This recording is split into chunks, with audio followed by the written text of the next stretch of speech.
तो हसन रजा पाशा साहब, गुफ्तगू को मैं आपसे शुरू करता हूं, चूंकि ये 2 नवंबर को जो अब ये समाअत मुकर्रर हुई है, ये बताइएगा कि अब उसके 5 रोज़ बाद तो 90 दिन की मुद्दत पूरी हो जाएगी, ये अब समाअत होने जा रही है। काजी फाइज ईसा साहब इस पर इस बेंच की सरबराही कर रहे हैं, अतर मिनुल्लाह साहब उसमें शामिल हैं, अमीरुद्दीन खान साहब इसमें शामिल हैं।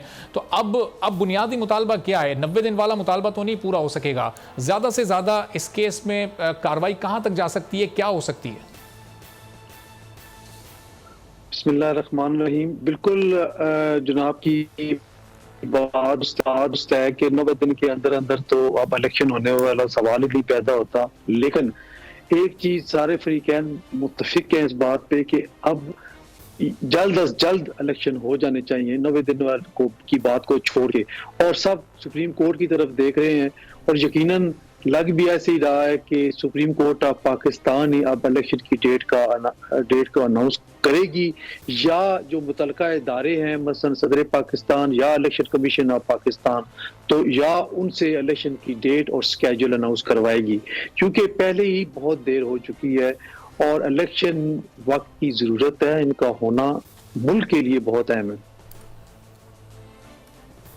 लेकिन हसन रजा साहब, ये इलेक्शन कमीशन तो एक शेड्यूल, तो एक इनिशियल तो वो दे चुका है, वो ये बता चुका है कि जनवरी के आखिरी 10 दिन में कोई भी वो दिन हो सकता है कि जिस दिन इलेक्शन हो।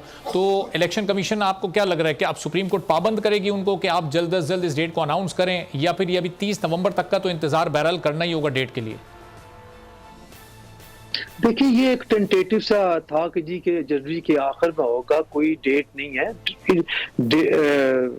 डेट मींस स्पेसिफिक डेट, एक कि फलां तारीख को होगा, और उसके लिए उनको अपना स्केड्यूल भी देना पड़ेगा। ये नहीं होगा कि आप इस तरह कर दें जी कि जनवरी के लास्ट वीक में होगा या फरवरी के आगे पीछे। तो ये कोई ऐसा बहुत हो की तो बात नहीं है, बल्कि 2 और 2 4 वाली बात है।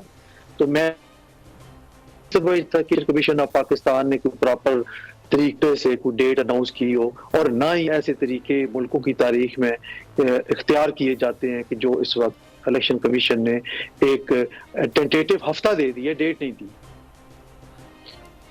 ठीक है, सब्सक्राइब करें और बेल दबाएं ताकि कोई खबर रह न जाए।